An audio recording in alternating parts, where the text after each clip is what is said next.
Thanks for being here. Subscribe to Cheating Stories Best, so you don't miss new stories. The husband asked his wife directly about the infidelity, and here's what she said: today's story with a similar plot. Enjoy watching it. My mind flew away, my thoughts raced many years and miles ahead. In my thoughts, I saw a man smiling at me. He had a shaved head and a thick beard. The most magical thing in this daydream was the feeling of love emanating from him. His eyes glowed. I remember reading things like this when I was a girl, but here in this dream, I finally understood it. The smile on his face and those glowing eyes were his reaction to me. This man loved me more than anything in the world. He loves me, I said, out of place. I don't know what it is about love, but I'm definitely good in bed. He snorted. The sound of his voice brought me out of my daytime sleep and back to reality. I looked up and saw a big sweaty guy who, oh my God, I couldn't remember. Sweat poured out like buckets while he was having intimate with me. God, how she got herself into this, said another man. I'm next. As I looked around at the row of men waiting in line and some women waiting for other men and vice versa, I had an epiphany. Hey, don't you think the guy who brought her should get his chance too? Said the skinny guy who sat next to me, watching the other one sleep with me. There was not a shadow of anger on his face. He wasn't jealous at all. He just wanted his turn. He was busy with other women here. After all, that was the point of privacy parties. The guy above me noticed Brian next to me and realized that Brian and I had come together. The thought of being intimate with a woman in front of her man turned him on greatly. Suddenly, I pushed the man away from me. Hey, he screamed, falling when I pushed him. If you want to have intimate with your old man, just say so, but you don't have to dump me to get to him, he shouted. I thought the point of joining a club was variety, to add a little spice. You could sleep with each other every night, but that's not what we come here for. He got up and left. Somehow, the lesson he was trying to convey was less compelling coming from the mouth of a man. I couldn't hold it in anymore and burst into tears. He looked at me and stopped. What's happened? He asked. Can we leave? I asked. He looked at me like I was crazy. Oh, Alex, he said as if his best friend had died. We haven't been here that long. It's easy for women to make friends, especially when they look like you. Men need more time. I was really upset, and he didn't care. Listen, Brian, if you take me home, I will have intimate with you how you want, as much as you want, I said. He looked at me as if weighing his options. Perhaps the thought of slept with me was so familiar that it no longer seemed like a special event.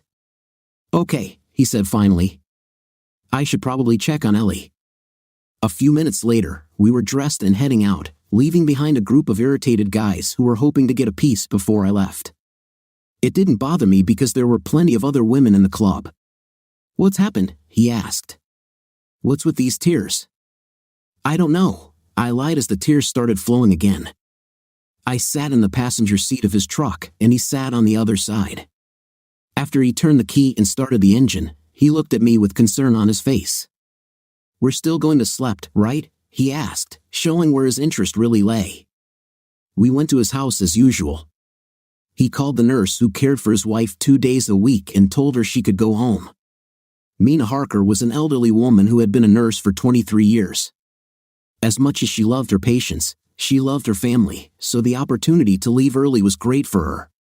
As we watched her leave, I looked at the bed and, for the first time in years, tried to see if there was anything left of the beautiful young woman Brian, Dale, and I knew.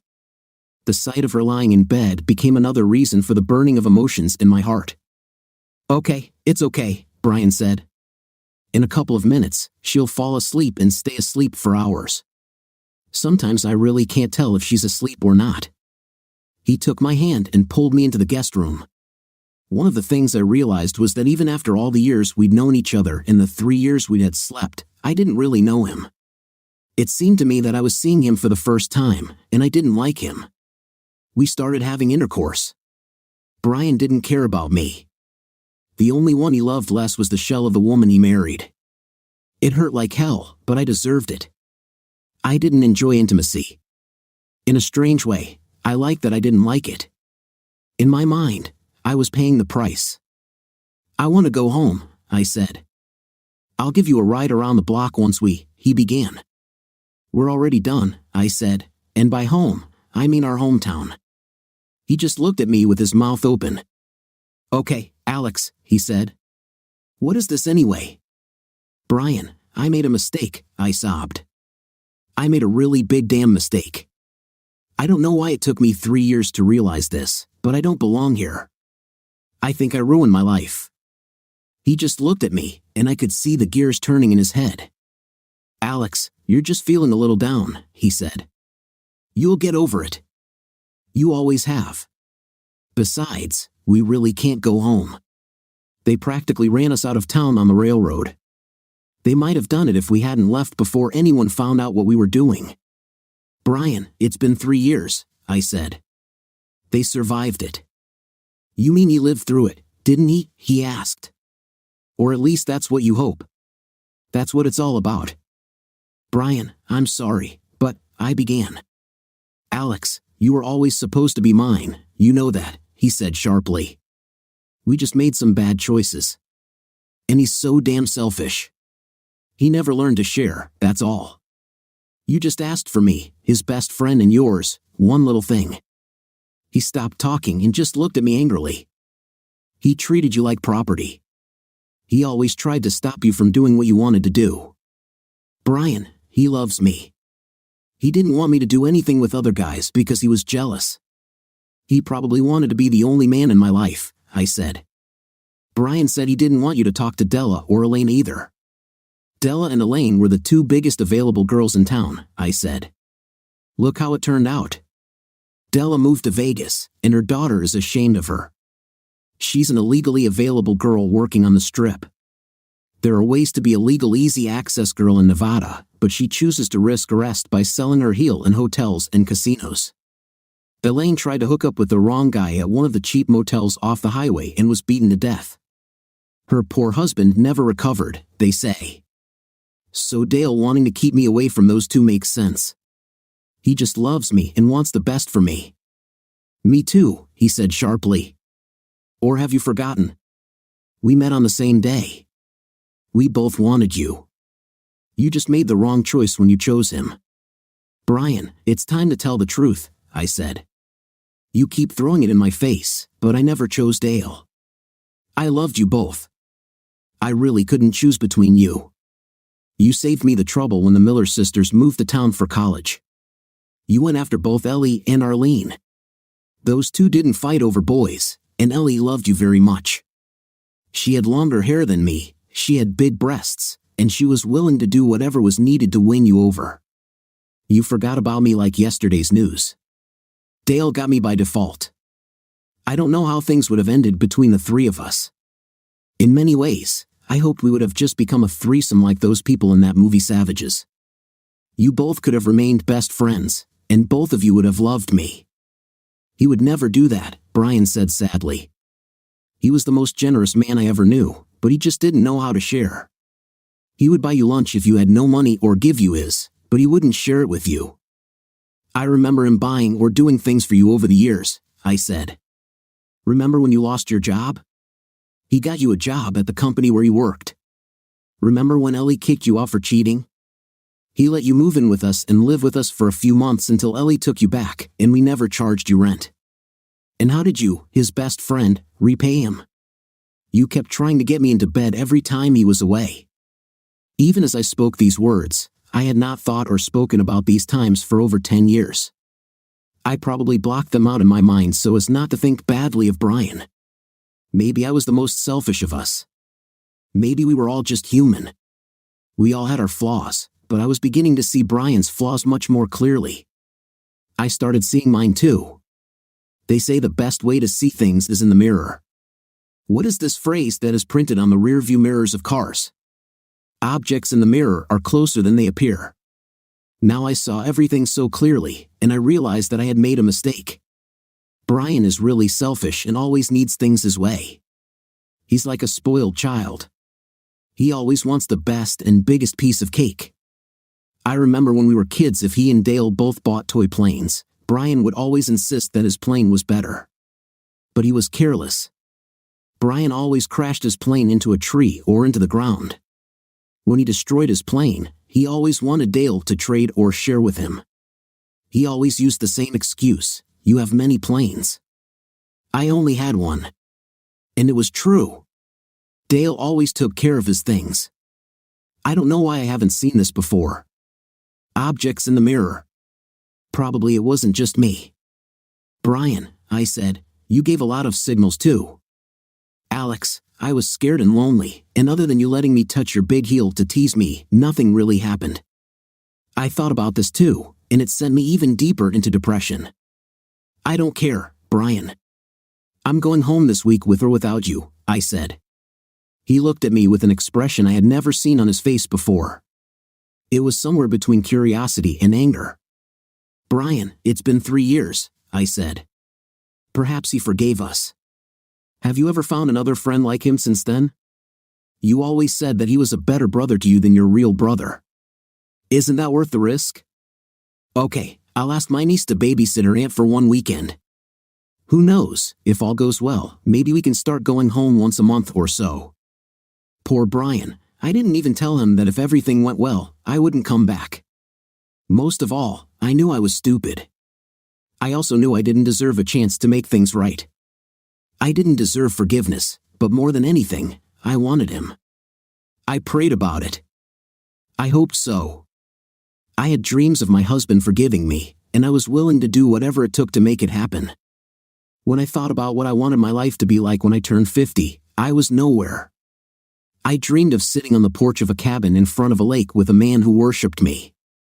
I saw barbecues and grandchildren running around that I could spoil. I saw us traveling and sightseeing together. I saw it all. I think the most important thing that I miss most in my life right now is love. A few years ago, there was obviously something wrong with me.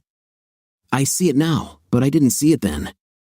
Call it a midlife crisis, call it menopause or empty nest syndrome, call it extreme stupidity or any of the other 3 million names we use when a woman makes a truly stupid choice. My greatest hope is that it is not too late to fix this. I have nothing to lose by trying. What's the worst that could happen? I can try to convince Dale to forgive me and take me back, and he might say no. Then I will be unhappy, but I'm already miserable, so how much worse can it get? Okay, it could be a lot worse. I'm not happy right now, but at least I have hope, at least I have something to dream about that makes my misery bearable. I left the motel room for 2 reasons. The first is to find something to eat. I walked through the aisles of a huge new supermarket that wasn't here when I lived in this city.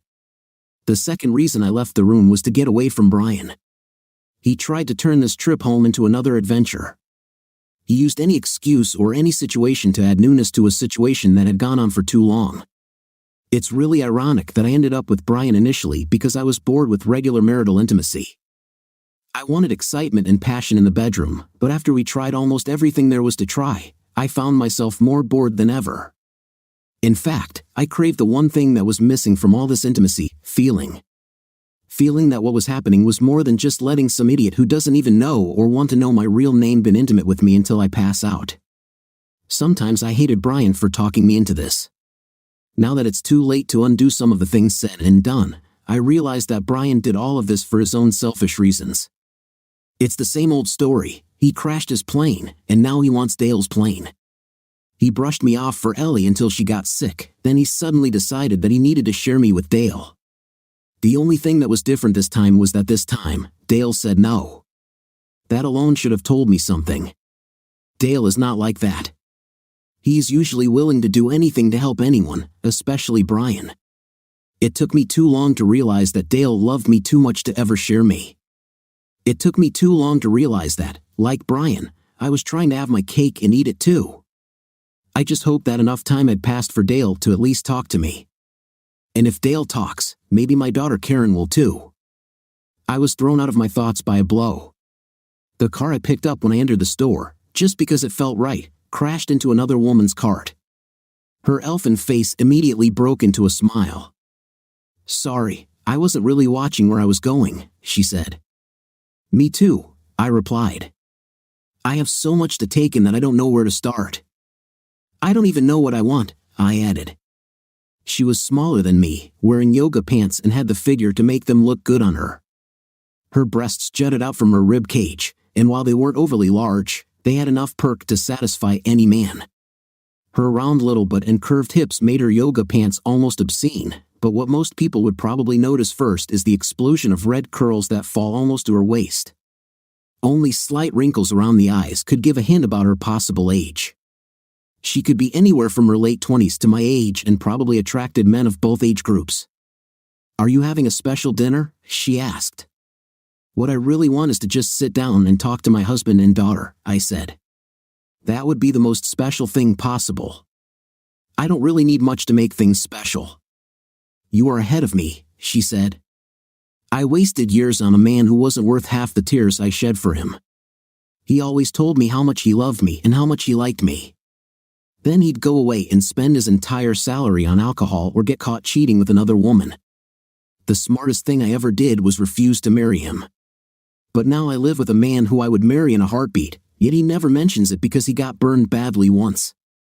Today I met his adult daughter, who will compare everything I do to her holy mother. I don't stand a chance. The only thing I can do is try to make everything as pleasant as possible and not give her a reason to dislike me." "Damn, this is terrible," I said. "Tell me about it," she smiled, but I can't say I blame her. "It must be hard to see your father with another woman. I guess it's just human nature to want to break them up. I just have to not do something stupid enough to give her an excuse." As we walked down the store aisles next to each other, we became friends of sorts. We exchanged ideas about what to cook, holidays, and men back and forth. When it was time to part ways, I gave her my phone number so she could call me to talk. Since I was seriously considering moving back to the city, it would be good to start with a new friend. The problem started when we left the store. I noticed Brian walking towards me, but he didn't seem interested in me at all. His gaze was drawn to Annie's rapidly retreating figure. I recognized that look. "Who was it?" he asked, coming up to me. I thought about it, realizing how obvious it was. "Just a new friend," I said carefully. "New friends are always useful," he muttered. "Do you have a way to contact her?" "Why is this important to you?" I asked sharply. "Are you tired of me already?" "Oh, Alex, don't act like you don't understand the rules of the game.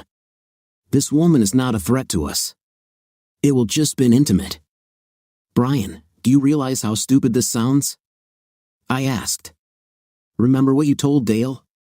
You told him that what was going on between us didn't threaten my marriage because it was just lovemaking.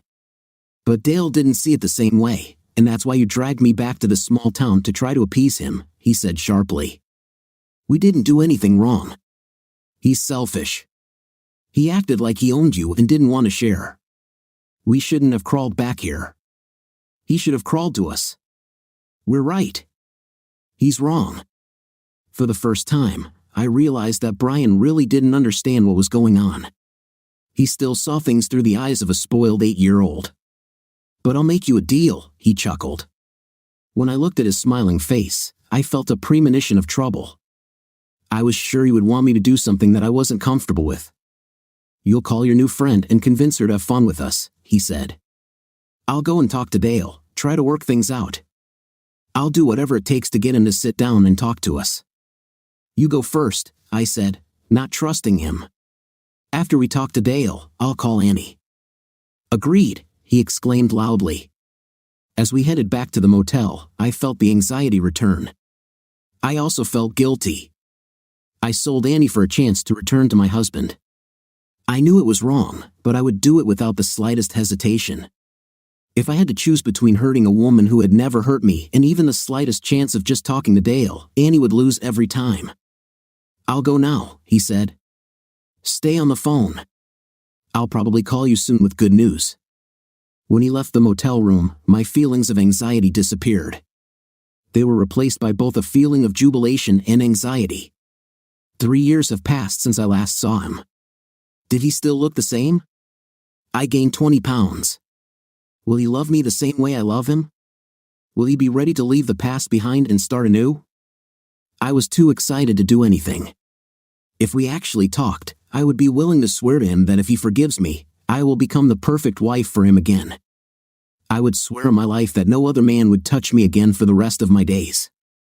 I rushed to the bathroom to take a bath and get ready. I needed to look my best. I wanted Dale to see me and take me back. I took a long bath and thought about all the good times we had together and the things we talked about. We were the perfect family. But even then, even before everything blew up, when my daughter left the nest, I felt like something was missing. Perhaps I was missing the excitement of having these two guys compete for me. I think deep down, I wanted to experience that excitement again, but it all went horribly wrong. I lost track of time sitting in the bathroom, thinking about my past. I thought about what I had done wrong and how I would fix it if I had the chance. I thought about what I wanted from life and how I wanted my life to be from now on. I realized that although there was no longer a competition between the two men, the winner was already obvious, and I had chosen the wrong one. If I had a chance to correct my mistake, I would take it without hesitation.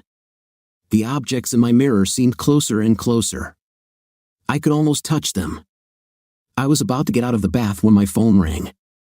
I picked up the phone and heard my daughter's voice. "Hi, Mom," she said. "Are you enjoying the holidays?" "I'm more nervous than you can imagine," I replied.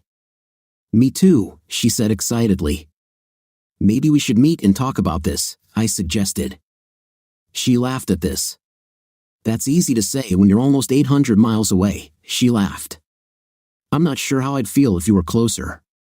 "Karen, I'm in town, honey," I said excitedly. I swear I heard cicadas in the sudden silence on the phone. "Karen?"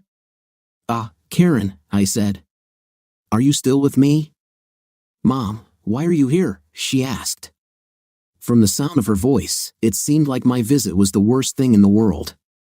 I felt like my 400-pound buck-toothed aunt showed up to a beauty pageant in a thong. But then, to save me from the awkwardness, the call-waiting tone sounded. "Karen, I have another call," I said. I was amazed at the tension between us. "Is this Alex Evans?" asked the voice. "Who is asking?" I answered. "My name is Clara Barton. I am a nurse at the local hospital, and we had a man admitted this afternoon. He is in poor condition and has asked us to contact you. His name is Brian Jones." "What happened to him?" I asked. "Are you his wife?" she asked. "Not really," I replied. "Then I can't give you complete information," she replied sharply, "but you should probably come here. He's going into surgery soon." Brian, everything was going as well as possible. As usual, I got the best part of the deal. I didn't understand why my luck never ran out. I guess, as they say, good things happen to good people, but we have to admit that this expression is not always true for everyone. If you want to be successful, you must be willing to put yourself out there and ask for what you want. In some cases, you need to reach out and grab what you want. Most people are simply not willing to put in the effort. Most people are simply afraid to take risks for fear of offending someone. I, on the other hand, am not like that. I really can't care enough to even partially hurt someone's sensitive feelings. Other people's sense of morality, their idea of justice, and their manners don't even rank on my radar. If I had a moral code, it would be that of the necromongers from Vin Diesel's The Chronicles of Riddick. Necromongers believe that you keep what you kill, and I believe that too. It's never harmed me so far in life, so why change? In fact, for most of my life, it has kept me happy, full, and settled. When my best friend Dale and I played together as children, I learned a lot about people. If I broke my toys, I would just whine and frown until he shared his or gave me his. Dale, like most people, didn't want to see his best friend unhappy, so he gave in every time, every damn time. The person had to be related to Mother Teresa. I'm telling you, the boy was supposed to be a saint. If it were me, I'd let my little fifth point scream and cry all day. I would give him a lecture on the balance of water in the human body. I would look deep into his little eyes and say, "The more you cry, the less you pee," and that would be the end of it. But not Dale. Over time, it got to the point where my toys were for learning from mistakes and Dale's toys were for general use. As we grew older, this continued sharing manifested itself in other ways, and this was especially noticeable when it came to Alex. In high school, we did everything together. We even went to prom together. I had her first dance and Dale had her last. We all turned 18 a few months after that. Talking to Dale like the best guys do, I realized that we looked at Alex differently. Dale put her on a pedestal, but to me, she was just a girl. Dale took a job between high school and college, so he worked during the day most of the summer. This helped Alex and me spend time together. Most of the time Dale was working, as usual, I took the opportunity and got her cherry. She made me swear that I would never tell Dale because she didn't want him to get hurt. Actually, I think she just liked to put the two of us against each other, and she knew that if Dale found out about this, he would resign. He would refuse to have anything further to do with her because he would think there was something special going on between the two of us. In fact, nothing could be further from the truth. Dale always thought Alex was special. I just saw her as someone I could sleep with. She looked good and fit well, but nothing special. Most guys seem to have an innate idea of what kind of girls we can get. So one afternoon while poor Dale was slaving away doing shitty jobs at the local home improvement warehouse. After that, instead of seeing Alex as just a girl, she became something more. It became a practice. Once again, Alex was just Alex. She wasn't some hot girl or stunning girl, she was just training. I think that's when Alex started to realize what was going on. She realized that between the two of us, Dale treated her like a princess and I didn't care. It was already too late, but she interrupted me. But I met Ellie and her sister shortly after that, so it didn't matter. In any case, they looked better and were built better. Dale was only too happy to get together with Alex, and from what I gathered, she convinced him that he was her first. But I was sure that if I ever wanted her, Alex would still sleep with me. I liked to rub it in her face with the fact that I had something on her. I wasn't surprised when they got married a couple of years later. A couple of years after that, she became pregnant and gave birth to his child. They had a good, boring life. I visited them often. We were a big part of each other's lives as we always had been. I was Dale's best man, and he was mine at my wedding to Ellie. I am the godfather of their daughter, Karen. I've always been a bit cheeky, and Ellie kicked me out when she caught me cheating. Dale and Alex took me in for a couple of months until we figured things out. There was another time when I got really angry with my boss and quit my job. Dale helped me get a better job at the company where he worked. I stayed there for about a year and then left. My whole life was like tea and cakes until Ellie got sick. We had been married for over 20 years, and she was a good, if boring, wife, so I couldn't divorce her. Then I just went back to my old habits. I started thinking more and more about Alex. Sure, she was married to my best friend, but she was my first. I'm not going to lie, I cheated on Ellie a lot over the years. I got caught once. I saw this as a sign from life that I wasn't careful enough. It was not in my nature to accept her refusal. I was shocked, but that didn't stop me. I have always had several levels of approach to each problem. After apologizing to her for suggesting cheating on Dale, I began to tell her how hurt I was about Ellie's illness. Over the next few weeks, I kept telling her about how much we always shared when we were younger. At the same time, I began to hint at how boring it can be to do the same thing over and over again. I had already heard her tell some of the nurses when she came to see Ellie that she didn't know what to do since her daughter had left for college. After a few weeks, I just started talking about lovemaking parties. I made her think that Ellie and I were doing this and how it had revitalized our marriage.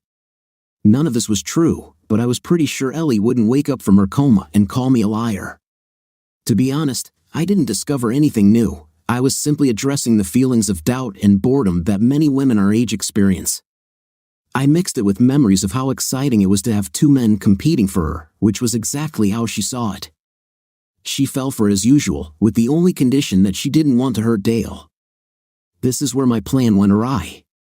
I was confident that I could manipulate Dale like I always had when we were young, but we weren't young anymore, and Dale wasn't acting the way I expected. He got mad. He saw with one glance that Alex understood what I was hinting at. "Is this something you're interested in too, honey?" he asked her. "Well, maybe we could try," she said. "Have you discussed this yet?" he asked her. "I guess so," she replied. "But for now, we were only talking, and I wasn't going to start without discussing it with you." "You're a grown woman, Alex," he said. "You can make your decisions without me. If you think things are getting a little boring between us, you have every right to try something new. but thanks for taking me into account." "So, we can do this?" she asked. "It's up to you," he replied. "I'll talk to Jim tomorrow morning." "Is this fast enough?" "What are you talking about?" I asked. "Jim Bajo is my lawyer," he said. "If she wants to be with you, our marriage is obviously over." "No, Dale," she said. "Dale, buddy, you're my best friend. I'm not in love with Alex. It's not about love, it's just love affair. It's purely physical." "He's right, honey," she said. "We're getting older, our daughter left home. It's time for us to explore some things." He turned and stared at her. "I have a great way for you to start researching," he said. "You won't be able to explore the world from the inside, so both of you leave my house." Alex started crying and reached out to him. "Okay, let's forget about it," she said. "I can't believe you're so selfish," I said. "My wife is dying, and you can't offer me some stress relief? What a friend you are." "After that, Dale, we don't have anything else to talk about," she told him. "Having love affair with Brian is." "You don't mean to have intimacy with Brian again?" he asked. We were both shocked. "What are you talking about, buddy?" I asked. "Brian, you were never my buddy," he snapped. "I played dumb for years, but I won't anymore." "But we never." Alex began. "Alex, I know you lied to me for years about how I was your first. I pretended to be stupid because I loved you very much. I wanted to be with you no matter the circumstances. I also know that Brian was your first choice, even though he didn't love you half as much as I did. But I tried harder and hoped that someday I would be number one in your heart. I also know that he molested you when we let him stay at our house many years ago. I'm actually not sure what happened then or not. That's why we had a difficult period. Then I didn't know if I could trust you." "Dale, I swear nothing happened," she said with tears in her eyes. I told him no. "But you didn't even bother to mention it to me, so that's strike two," he said. "I think maybe you just like the attention. Well, now you can get all the attention you need. This is the third strike. You're out. I don't want to see you both anymore." Then he turned and walked up the stairs. Alex tried to follow him, but he turned around, and his gaze stopped her in her tracks. Dale had shaved his head and grown a beard. He looked quite menacing, although he was actually quite kind. But that day, I was truly scared looking into his eyes. "I'm leaving on a business trip tomorrow," he said. "While I'm away, I expect you to take all your things from here." "Dale, you're overstepping your bounds," I said, shocked. "Listen, I just thought it would be like old times. I just wanted some fun." "Even the old days weren't this fun, Brian," he said. "As usual, you got what you wanted. You wanted to have intimacy with her, you won. She's yours now. Get out of here, because the next time I see you, I will hurt you both. Now go away." I didn't see Dale for 3 years after that, and to tell the truth, I missed him. I think if I had to choose, I'd choose him over Alex any day. I don't have close male friends, and as Alex mentioned, I didn't have anyone left to go fishing or watch football with. That's why I agreed to talk to him. I was sure Alex wanted to talk to him about their daughter Karen. Alex always talked about how she wished she could be closer to Karen.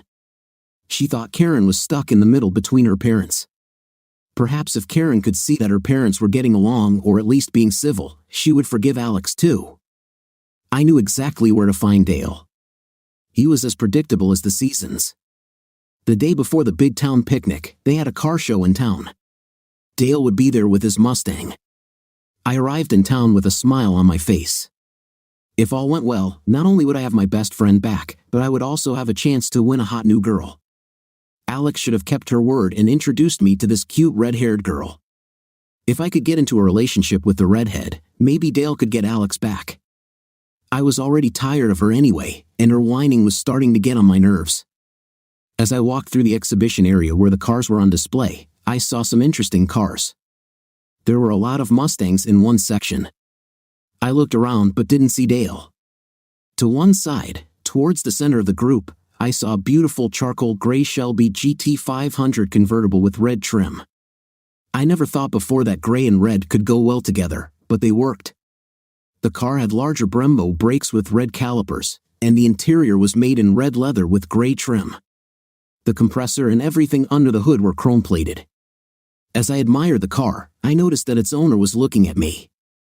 There was something familiar in his gaze, and I smiled. He stood up and walked towards me. Oh damn, I thought. I don't have time for another car guy to come up to me and talk about his damn car. This is one of the most annoying things about these shows. Every single one of these guys acts like you're as into cars as they are. I looked left and right and didn't see Dale's bald head or beard anywhere. I turned to the approaching man and realized that if I listened to him talk about the Mustang for a couple of minutes, I could ask him if he had seen Dale. When he came closer, I recognized him. He had shaved his beard and let his hair grow. The man quickly approaching me was my childhood best friend. "Hey, buddy," I said with a huge smile. I wanted to talk before I could finish my thought. Darkness fell. Alex. I was angrier than I had ever been in my life. I talked on the phone with my daughter. I was trying to understand her reaction to the sudden revelation that I was in town when I learned that I had to drop everything and go to this hospital because Brian apparently did something stupid and ended up in the hospital. I looked around and saw one person behind the nurse's counter. "I'm here because of Brian Jones," I told her. She quickly typed something on the computer next to her. She looked up at me with professional concern and said, "Second floor, or 3. He's still in surgery." She immediately went back to texting on her phone. I went to the second floor and received directions to the waiting room near the operating rooms. I sat down and started flipping through magazines, trying to decide if I should even wait. Dale could call me when he woke up from whatever happened to him. Meeting my husband was much more important to me than Dale's condition. I had been sitting there for about 20 minutes when she came in. She looked worried, the eternal smile disappeared. "And," I called her. She looked at me. "What brings you here? Are you visiting someone?" "Sort of," she replied. There was a strange tone in her voice. "What are you doing here?" "This idiot I came with is trying to ruin my plans," I said. My life couldn't have gotten any worse if I had planned for this. I hate that sometimes. "It's nothing yet," she said. "My darling is the kindest, most gentle, loving person I have ever known. And he's not bald with a beard, is he?" I asked. "No," she said, looking at me in surprise. "But he never spoke rudely to anyone until today. For some reason, he hit one guy and turned himself into the police." "Wow," I said. "Sounds like your sweetie's in trouble. I hope it's not too bad." The nurse came up to us. "Which one of you is here about Brian Jones?" she asked. "I am," we both said at the same time. "He just came out of surgery and should wake up any minute." "They're trying to wake him up because they want to rule out a concussion," the nurse said. "Concussion?" I said. "What happened to him?" My darling must have hit him," and said. "That's why I'm here." "Somehow, I'm sure Brian instigated this himself," I said. "He sometimes, let's just say usually finds a way to annoy everyone. You know what, I'll take care of it. He won't file any lawsuits if that's what you're worried about. I'll take care of it." "Thank you very much," she said. "Don't worry," I said. "Friends should stick together." "Exactly," she said. Then the nurse returned. "He wants to see you now," she said. I grabbed Dan's elbow. "Come on, you can apologize for your boyfriend," I said. She nodded nervously. When we entered the room, there was one senior nurse with a computer on wheels. She looked at us and then wheeled the cart out of the room. "He can't talk," she said as she passed by. "Let him use this notepad to communicate until the painkillers kick in. After that, he'll be able to talk a little as long as he keeps his jaw still." Brian looked unhappy. He looked at me angrily, not seeing in behind me since the screen separating the beds in his semi-ward was closed. He tried to speak, then grabbed his jaw in obvious pain, letting out a groan of agony. He took a pen and angrily began to write something on a notepad. He then held it up so I could see it. I looked at his angry scribbles. "Waited for you for a long time," he wrote. "Maybe I shouldn't have come at all," I replied sharply. Maybe I should be with my daughter and my husband right now, just like I planned. You can't be grateful. You can't understand that your incident ruined all my plans for this weekend. Can you just think for once about someone other than yourself? He began to frantically write something on a notepad. My jaw is crushed. Enough victims. We can use this for your purposes, he wrote. I looked at him in bewilderment. I didn't understand at all what he was writing about. At that moment, Anne came out from behind the screen. Sorry, she said, but I really need to go. I just wanted to say that we're sorry about what happened. He's not usually like this. He was probably just in a bad mood. We'll do everything we can to help you. Then she turned and walked away. Even after she left, I noticed Brian sitting on the bed watching her walk away and her butt move. I hissed at him. No, he wrote. Her fifth point has a but. Why am I wasting my damn time on you? I muttered. Because we can achieve what we both want, he wrote. A malicious expression appeared on his face. We have nothing in common in our desires, I hissed angrily. Call her. Tell her that I will drop all charges in exchange for 2 meetings. I will talk to her while you talk to her boyfriend. If they agree, he will be released immediately. If not, let her rot in jail. Why are you doing it? I asked. 2 reasons. 1, so you'll leave me alone. 2, if he can win her being so boring, I'm sure I can charm her much better. Brian, you probably started this situation with her boyfriend, I said. He chuckled under his breath. He shook his head and began to write. I just approached him. He looked at me and hit me. Did he hit you once? I asked. He must have been very big or very evil, but I still wouldn't have anything to do with it. I'm doing this for you, you fool, he wrote. No thanks, I said. Anne is my friend. I won't help you get to her. He laughed again and suddenly my stomach turned over.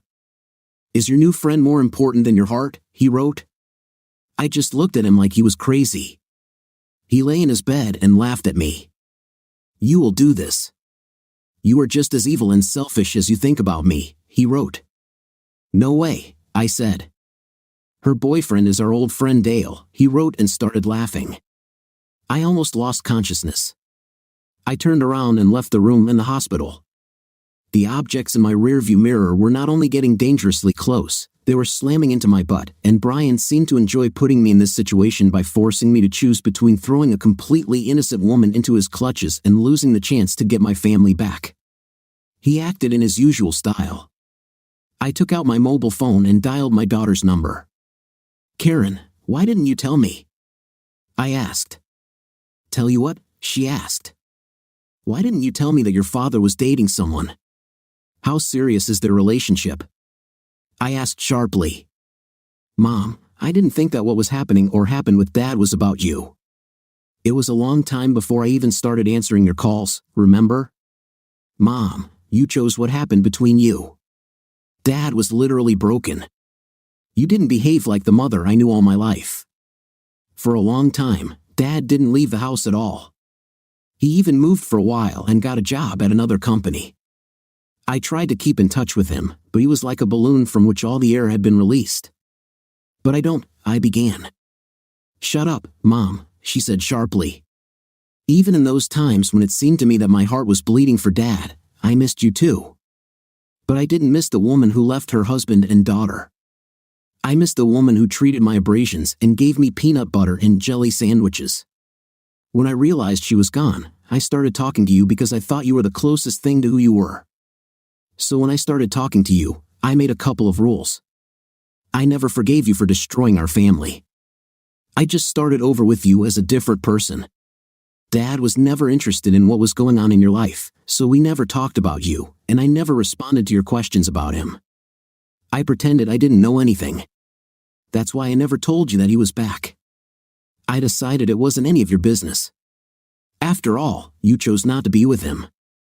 So when he brought into town, I've been talking to her on the phone for a year now, and it seems to me that I know her, and I like her. They came to the city for just a few days. They didn't even have time to unpack everything. But Mom, if you want to save our relationship, you need to leave it alone. Karen, your dad is in jail. I need your help to get him out of there, I said. What happened? She asked. Your Uncle Brian went to talk to your dad, and things. I started. That freak is not my uncle, she said sharply. I don't understand how you can even mention Dad in the same breath as that idiot. Mom, do you even have feelings? How the hell could you send the man who stole you from Dad to talk to him? That was incredibly stupid. Why did you want to hurt him again? I guess I didn't see it that way, I said. I just wanted. Why the hell do we always talk about what you want? She asked. Last time, you wanted another man, and you destroyed our family to get him. Now you feel guilty or something, or maybe you just wanted something else, so you sent the man Dad hates more than anything in the world to talk to him. It just doesn't make sense. Do you ever think about anyone other than yourself? Karen, I just want it. Mom, no one cares what you want, she said sharply. Karen, I'm not the villain here. Your uncle. I mean, Brian wants a chance with Anne and my daughters. The laughter almost tore my head off. Mom, you can forget about it, she said after she finished laughing. And would never do to Dad what you did. Brian doesn't stand a chance. She loves Dad too much. She would rather die first. I need to go. I need to call someone who can actually help Dad. Dale. The silence of my cell gave me time to think, but I couldn't understand why Brian approached me. My actions, of course, were completely wrong. I'm sorry I hurt Brian, but not that bad, I think. My mind was mixed up. I see Brian as two people. I see the boy I grew up with who was almost like a brother to me, and then I see a cunning, smiling scoundrel who wanted to share my wife with me. This is the one I wanted to hit. So when he approached me, the rage just took over. I haven't fought since I was a teenager. My thoughts about why I did this, whether it was just anger over betrayal or whether I still had feelings for Alex, were interrupted by the sound of the cell door opening. I saw Johnny Walker, our town sheriff, and one of his deputies, Greg Bennett. Johnny is an old friend of my family, and Greg is my brother-in-law. Both looked puzzled. Dale, why are you here? Walker asked. There is complete confusion here. I hit Brian, I said. Wow, Walker said. I heard that you crushed his jaw and knocked him down with one punch. I also heard that he hit the back of his head on the concrete, and the doctors are worried about a concussion. A sparkle flashed in his eyes. There was never a warm relationship between Johnny and Brian. So I gave up, I said, and caused me a lot of problems, he said. I've got people calling my office all over the place and calling the mayor to find out why you're under arrest. Everyone in town knows that this idiot is the one your wife ran off with. A little anger in a situation like this is probably justified. I can't say that I wouldn't have hit that scoundrel myself if I had seen him first and he hadn't run off with my Lulu. Besides, you're not a threat to society, so I don't see the point in keeping you locked up for the weekend. John, I would like nothing more than this, I said, but I don't want to get you in trouble. Brian has always been the one to start fights. I don't want him to go out and get a lawyer to sue you for letting me go. He shook his head. You see, that was always the difference between you two, Dale. You always thought about how your actions would affect others, but Brian only ever thought about himself. Maybe this time he'll get what he deserves. But I wasn't too worried about him. First, charges haven't been filed yet, and second, there probably won't be any for two reasons. First, because... Look, Dale, it's hard for me to say this, but I'll just say it straight. Don't hit me because I didn't start it. I'm just a messenger. Alex called. My insides twisted into not hearing her name. Johnny noticed this and waited until I calmed down enough to continue. She left her phone number, he said. I think she wants to offer you some kind of deal. As your friend, I would advise you to call her and listen to what she has to say. Consider this as some kind of redemption. But don't worry if this is just another of Brian's ploys. The mayor wants me to run them both out of town. As soon as Brian can get up, the nurse at the hospital assures me that he will be discharged by Sunday or the next day. Since Monday is a holiday, he won't be able to do anything in court until then. But how do I say the mayor wants these two to leave town on moral grounds? This is a small town, and we take morals seriously. We also take care of our own. A few minutes later, I left the cell and headed back to the fairgrounds. Before I had walked a block, I heard the hum of a powerful car engine. A few seconds later, my Mustang pulled up next to me, and then hugged me without seeming to even wait for the car to come to a complete stop. She left the door open and the car in the middle of the street. When we got into the car, she took my hand, which made it difficult for me to change gears, but I understood she was a little scared by everything that happened and didn't want to let me go. For a second, we drove home, and she kissed me, and then rushed to get everything ready for Karen and Greg's visit. I took out my iPhone and called the number Johnny gave me. Her voice didn't sound as vibrant as it always did when we were together, but the timbre was the same. "Hello," she said. "What do you and that goof want, Alexandra?" I asked. "Dale, this is not what I want," I said. "It's all Brian. He wants to offer you a deal so you don't sue him." I started to be afraid. I didn't want him to blame it on me and be less inclined to talk to me. He snorted. I know my husband. From his reaction, I realized that he didn't need any deals from us. "What's the deal?" he asked. "Talk," I said. "That's the real reason I came back to town. He should have asked you to sit down and talk to me, not pick a fight with you. I just wanted to talk for a few minutes, just that." And while we're talking, Dale could have talked to and Annie's out, he said sharply, "If that goof even looks at her, I'll hit him even harder. I'd rather go to jail than let him say hello to her." He struck me with the determination in his voice. "I don't need any deals from Brian, but to end this once and for all, I will offer you one. Let's do this the way it started, the way our marriage ended, the way it always was. The three of us will sit down and talk together before you leave town. Take it or leave it, but I don't know when Brian and I will leave town," I said. "It could take weeks. I don't want to wait that long. We're having a barbecue with Karen and Greg tonight," he said. "There's a big town picnic tomorrow. Monday is quite a holiday. I'm guessing it's supposed to be family time, although they'll still be celebrating in town if all goes well. This afternoon, I'm sure Annie and Karen will probably get us together. Monday too. But how about the three of us meet on Monday morning before you leave, Dale?" "Honey, I can't speak for Brian, but I was probably determined, or at least hoping, to stay," I said. He snorted again. "Do you want to meet or not?" he asked.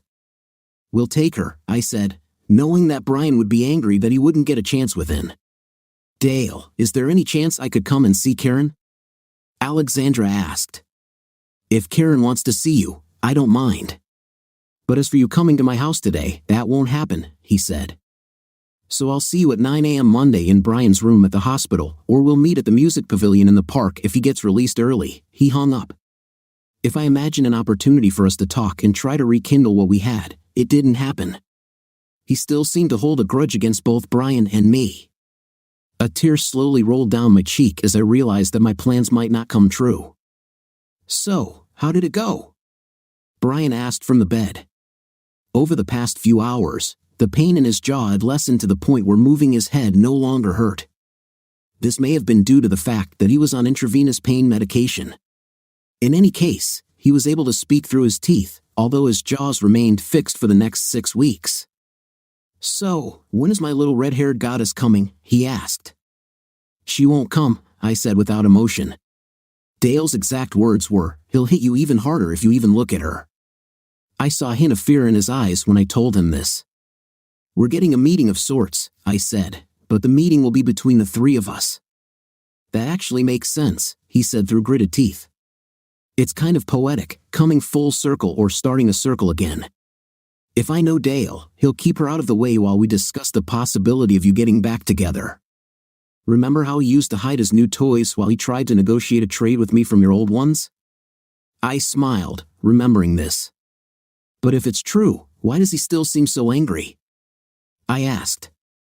"Oh, that's a good sign," he said through gritted teeth. "It means he still has strong emotions for you. He wants you back. Think about it, if you were truly happy with the redhead, he wouldn't care what happens to you and me. He wouldn't be angry enough to hit me. I see a future for us three." "I don't think so, Brian," I told him. I want to believe that Dale wants me back, but even if that's the case, he's too principled for something underhanded. I just wish I didn't have to wait 2 days to talk to him, I sighed. And I wish he'd let me come to the house.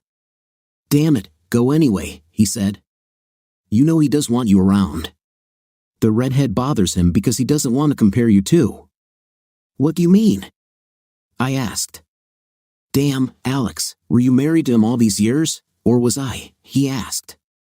Dale always makes decisions with his heart. A man is governed by feelings. He somehow stumbled upon a much more attractive woman. She's prettier than you and better built. My breasts are bigger than hers, I said. And your belly is bigger too, he remarked sharply. It's all a matter of proportions. In any case, Dale doesn't care about that. What will matter to him is that you've lived together for so many years, you have a child together, and you're still married. Plus, you were his first love. He's weak on things like that. Once you two get back together, I'll help the redhead get over the breakup, and I'll still sleep with you from time to time. It's the best of both worlds. Okay, go to the barbecue. He'll be mad, but your daughter will be happy to see you, his words came out as he was falling asleep. I followed his advice. I also took his car. I drove his 8-year-old Chevy around town to our old neighborhood. I decided to stop and buy a bottle of wine and maybe some beer so I wouldn't come up empty-handed. When I walked into the store, which was about 3 blocks from the house where I once lived with Dale and our daughter, I felt good. It was like coming home. There were so many familiar places and things that I had forgotten about, that coming back reminded me of them. I knew exactly where the beer was, and I knew that the wine display was in another part of the store. As I looked at the wines, something told me to look up. As I did this, I noticed several pairs of eyes staring at me. I waved, but they didn't answer. One of the women who was looking at me walked up to the counter and said something to the woman behind the counter, and then walked away.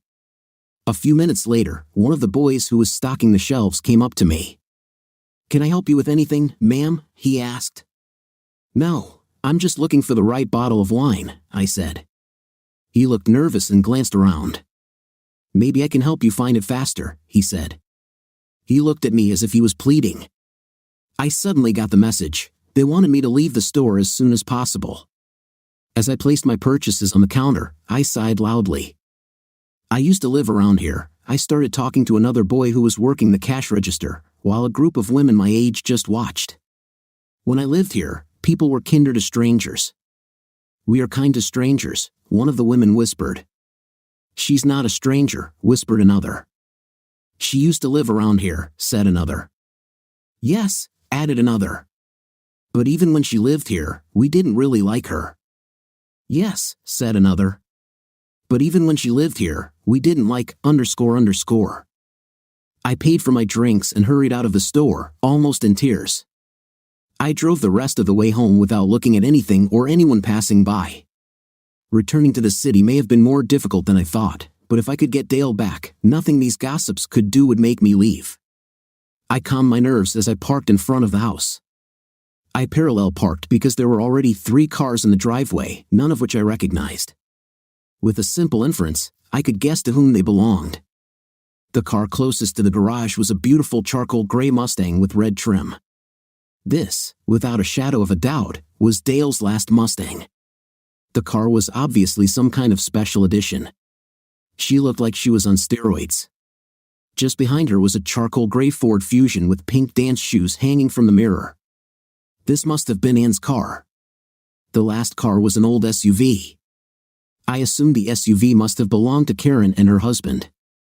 As I walked toward the house, I heard quiet voices talking and laughing. I noticed seedlings that had just been purchased, they hadn't been planted yet. There were seedlings of all kinds of flowers. I suspected Anne had bought them.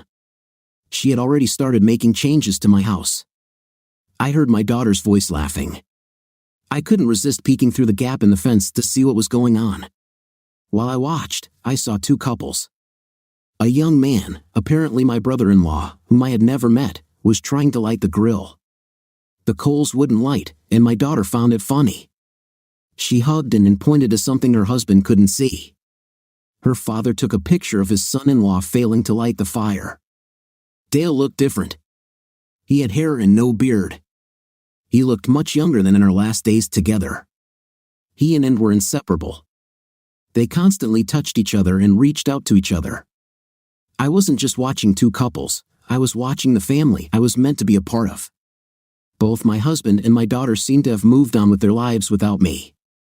I expected that I would have to fight for my husband with Ann, but the fact that she took my daughter was below the belt. I resolutely pressed the call button.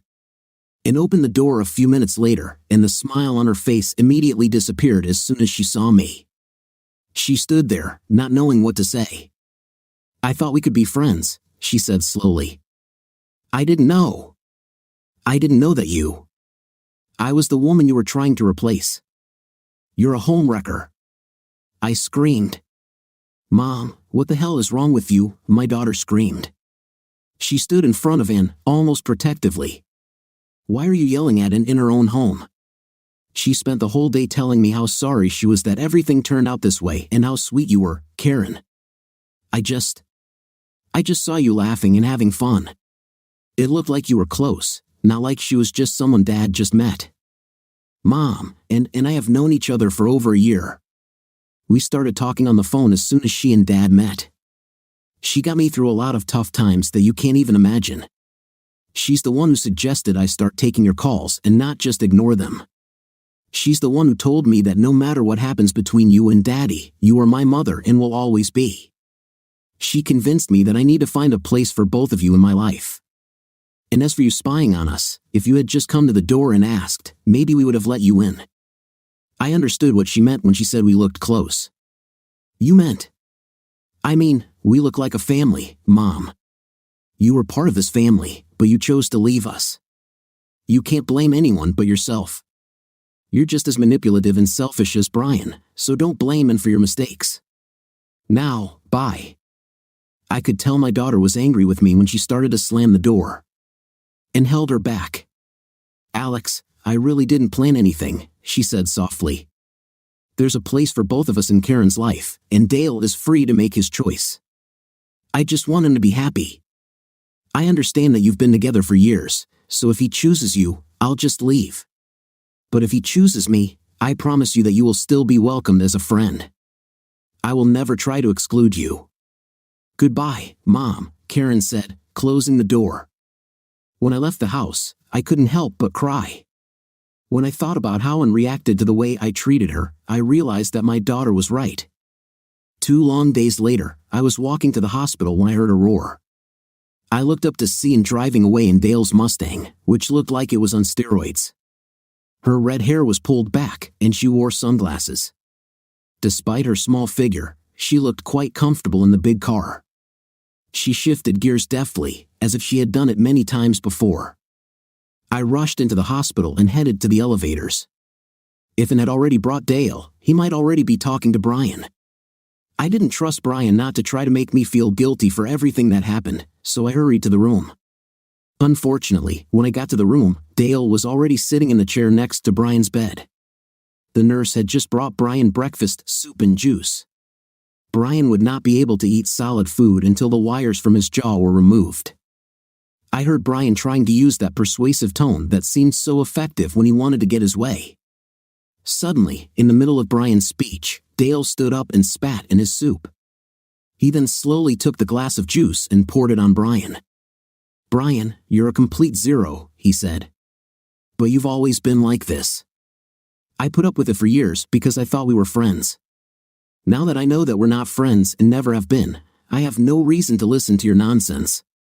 I also heard that Johnny told you to leave town as soon as you get out, and Brian, next time I see you, I won't be so nice." He turned and walked straight towards me. "You're late," he said. "This way." We took the elevator down. He directed me to a seat in one of the street cafes on the first floor of the hospital. As soon as we sat down, the waitress came over. He smiled at her, and she smiled back. "We probably won't be here long enough to eat," he said. She turned to another table. "Now, you have the floor," he said. His voice was a mixture of curiosity and humility. There was a fire in his eyes that I never thought I would see again. "The object in my rearview mirror is home," I said. I felt like I was very close to getting what I always wanted. I want us to be a family again, I said. I want this more than anything in the world. I want us to start over. I love you, Dale. I never knew how much until you left. And I know that you love me too. You've never loved anyone the way you loved me. I want to be Anne's friend too. She's a good woman. She deserves to be part of our family. We'll find someone for her.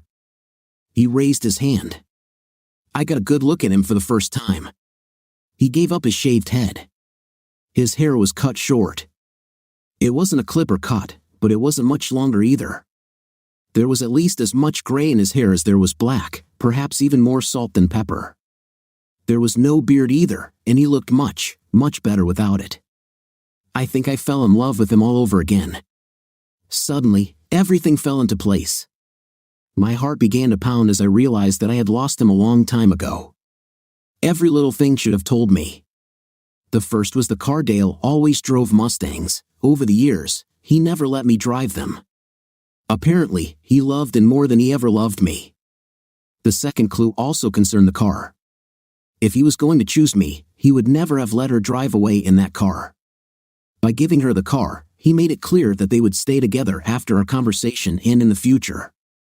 The most insidious clue was hidden. As soon as I saw this car, I started thinking about the color scheme. The two colors seemed incongruous, but they suited each other so well. Who could combine charcoal gray and red? It was so obvious now. He painted that car the color of their hair. Dale, when you drive around in your car and sometimes when you lie in bed at night, you think about me. You're wondering where we went wrong and why we didn't succeed, I said.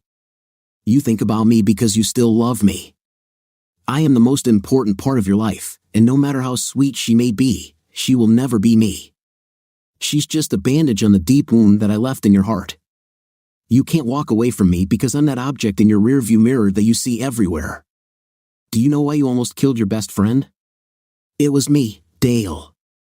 You were so angry at him for taking me from you that you transferred all your anger into one blow.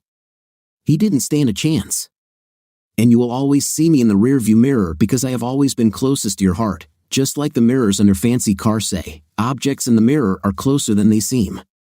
This means that I'm probably not only close to your heart, I'm still in it. I came here more out of curiosity than for any other reason, he said. I guess I was hoping that you would regret leaving us.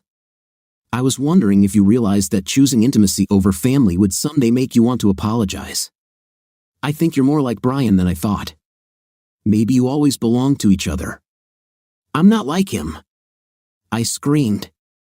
We are objects in the mirror, Dale. Look in the mirror. I probably expected it to be difficult, he said, laughing, but actually, it's not. You're just a burnout old who wants another chance she doesn't deserve. Look in the mirror, damn it, I said. And is not in your mirror. Of course she's not, he laughed. Has Ellie already left? Maybe you should marry Brian when she dies. I can't marry Brian, and I wouldn't want to, even if I could. You and I are still married, so you can't marry Anne. We're still married, objects in the mirror, Dale. I divorced you for abandonment more than a year ago, he said. I'll marry Anne as soon as I can take her to church. Karen is pregnant. And will become a grandmother. They laughed about it when you overheard us. And for God's sake, stop raving about the objects in the mirror. I'm willing to admit that you and Brian are objects in my mirror, but maybe you should take a look at my mirrors when you leave town and my damn life. Goodbye, Alex. I was shocked. He really was leaving me. I tried my best to get him back, and he laughed at me. He didn't even consider taking me back. He also divorced me without my knowledge. I never thought this was possible, abandonment. I didn't abandon him, did I? I thought I was just leaving until he calmed down. The biggest blow came from my daughter. Karen didn't even consider it necessary to tell me that she was going to have a baby. Perhaps she was still angry about that day. As I watched the man I loved and gave away leave, I heard a roar. And appeared out of nowhere, driving the menacing machine as if it was made for it. She locked the car and ran out to throw herself into Dale's arms. They obviously planned the meeting in advance because they walked along the street holding hands and talking. I should have left with him, but I shouldn't have left him. I was always sure that I could return to him whenever I wanted. As they left, my curiosity got the better of me. I walked up to the car. I'd seen a Mustang or two in my life, mostly Dale's cars over the years, but I knew what to expect. This car was different. Almost every detail of the car had been changed, almost nothing on it was standard. I looked at the mirror and saw familiar letters there, but even that was different. I understood this instantly. Dale didn't want me anymore because, unlike me, he only looked forward. Dale wasn't stuck in the past like I was. My time with Dale was the best part of my life. He looked to the future. The message on his mirrors told me so. Instead of objects in the mirror are closer than they appear, they said, objects in the mirror lose. What do you think of our story today? I think that my husband acted like a mature person, and every equate person would do the same. What's your opinion? Write in the comments. See you in the next video.